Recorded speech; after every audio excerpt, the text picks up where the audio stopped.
Assalamualaikum warahmatullahi wabarakatuh. Selamat siang Bu Hana dan teman-teman sekalian. Pada kesempatan kali ini, kami kelompok 1 ingin mempresentasikan hasil diskusi kelompok kami dengan materi konsep abnormal, patologi, dan sehat sakit. Sebelum memulai presentasinya, izinkan saya memperkenalkan anggota kelompok saya. Yang pertama ada Alfia Nuraini, yang kedua ada Afifah Rizka Fauzia, yang ketiga ada Syajida Mariam Dadah, yang keempat ada saya sendiri Ananda Putri Sabila, dan yang kelima ada Tarisa Asyadila. Normal abnormal. Definisi konsep normal abnormal. Normal tidak dapat diartikan ke dalam satu bahasa, karena dalam menggambarkan ciri-ciri pada orang normal, sama halnya dengan abnormal. Hal tersebut dikarenakan konsep normal dan abnormal sangat relatif. Pribadi yang normal pada umumnya memiliki mental yang sehat, sedangkan pribadi yang abnormal biasanya juga memiliki mental yang tidak sehat. Pada hakikatnya, konsep normal dan abnormalitas memiliki batasan yang kurang jelas. Oleh sebab itu, pola kebiasaan serta sikap hidup yang dirasakan normal pada suatu kelompok bisa dianggap normal oleh kelompok lainnya. Definisi abnormal atau psikopatologi merupakan istilah yang memiliki kajian tentang perilaku abnormal yang berhubungan dengan kelainan atau hambatan kepribadian, serta menyangkut proses dan isi kejiwaan manusia. Kadang dipakai untuk menunjuk aspek kepribadian dan gangguan perilaku yang dapat diamati. Sedangkan sehat atau normal disebut sebagai keadaan yang sejahtera baik fisik, mental, dan sosial secara menyeluruh, seperti mampu menyesuaikan diri terhadap lingkungan dengan efektif. Individu yang sehat atau normal juga harus mampu menahan diri, menunjukkan kecerdasan, berperilaku dengan menahan perasaan orang lain, dan memiliki sikap hidup yang bahagia. Berikut merupakan contoh kasus. Seorang ibu mengeluh tentang putra remajanya berinisial I yang duduk di kelas 2 SMA. Menurut ibunya, I tidak bertanggung jawab karena ia tidak mau tahu apa yang terjadi di luar kamar tidurnya. Karena kamarnya terletak di lantai 2. Tiap pulang sekolah, I masuk kamar dan hanya keluar untuk makan atau keperluan pribadinya saja. Ia tidak mau mengantar adiknya ke dokter dan tidak peduli apakah ada tamu atau keluarga yang datang berkunjung. Lalu, berdasarkan kedua pendekatan yaitu kualitatif dan kuantitatif, pada kasus I yang duduk di kelas 2 SMA, tidak sesuai dengan apa yang ideal menurut ibunya. Tampaknya, remaja yang berperilaku demikian cukup banyak. Jika dalam prestasi sekolah dan hubungan antar manusia selain di rumah tidak ada hal yang mengganggu, maka pada kasus I ini secara kuantitatif dapat dianggap normal, meski tidak ideal. Namun, ini bukan berarti perilaku seperti ini tidak perlu diubah. Selanjutnya, ada konsep dasar patologi. Patologi merupakan ilmu yang mempelajari penyakit, meliputi pengetahuan dan pemahaman dari perubahan fungsi dan struktur pada penyakit, mulai tingkat molekuler sampai pengaruhnya pada setiap individu. Patologi ini merupakan subjek yang selalu mengalami perubahan, penyempurnaan, dan perluasan dalam memahami pengetahuan tentang penyakit. Patologi ini bertujuan utama untuk mengidentifikasi sebab suatu penyakit, untuk program pencegahan suatu penyakit. Dalam maka yang paling luas patologi secara harfiah adalah biologi abnormal.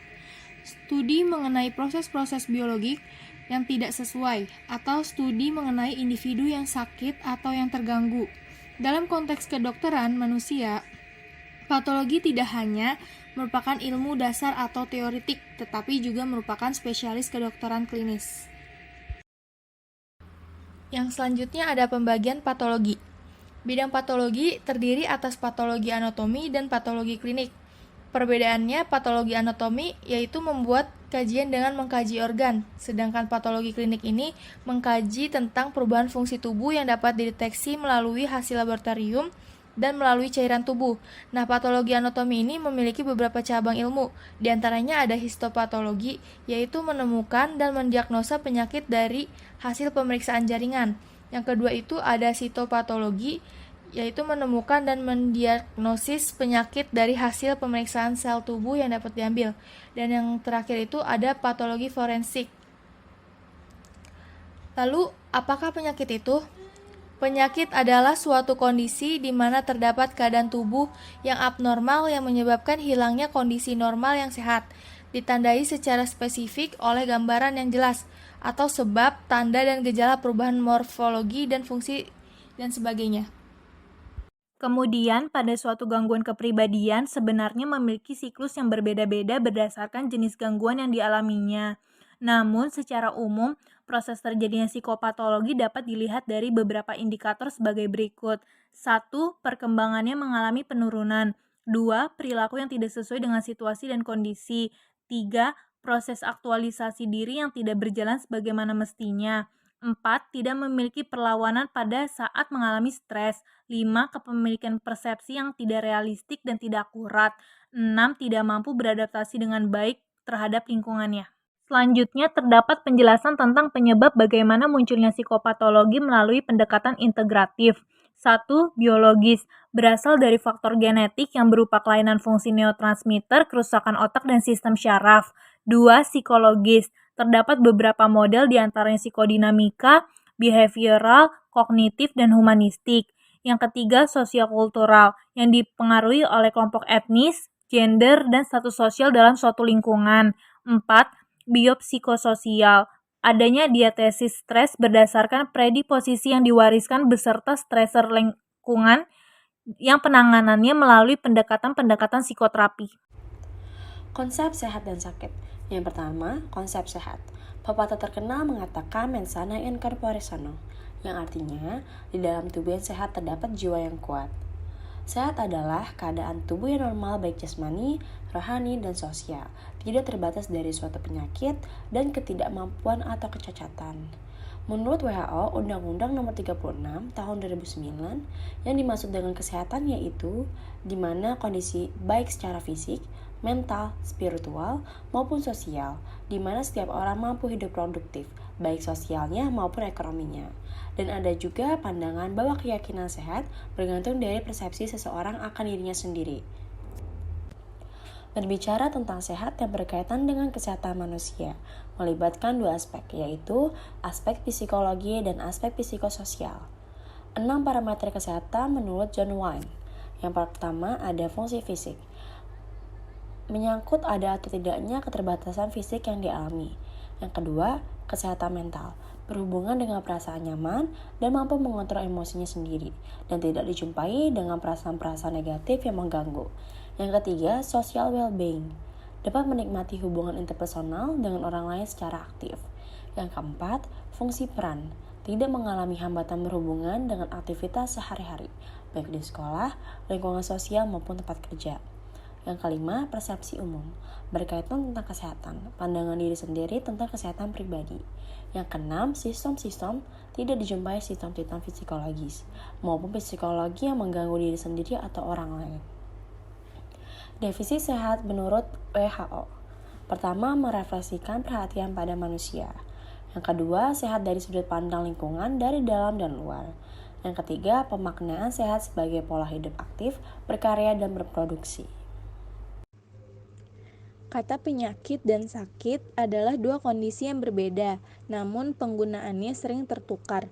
Kata sakit identik dengan sesuatu yang tidak beres atau abnormal.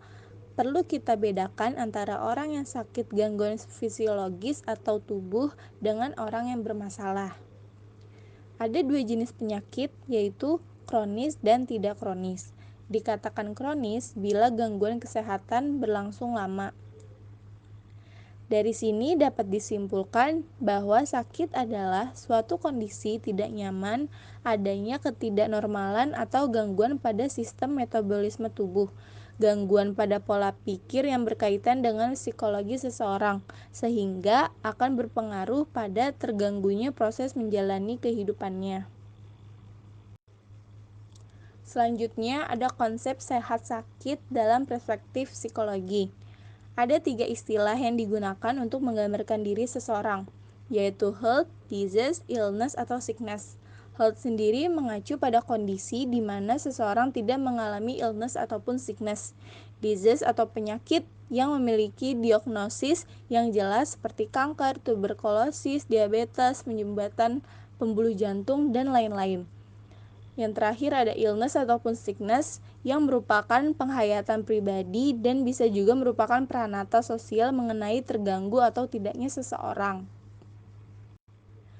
Kondisi sehat maupun kondisi sakit ini merupakan suatu kontinum, yaitu kondisi sehat yang dialami individu dapat mencapai kondisi sehat secara optimal, maupun ketika mengalami kondisi sakit dapat menuju atau berasa pada kondisi yang sangat buruk hingga menuju kematian.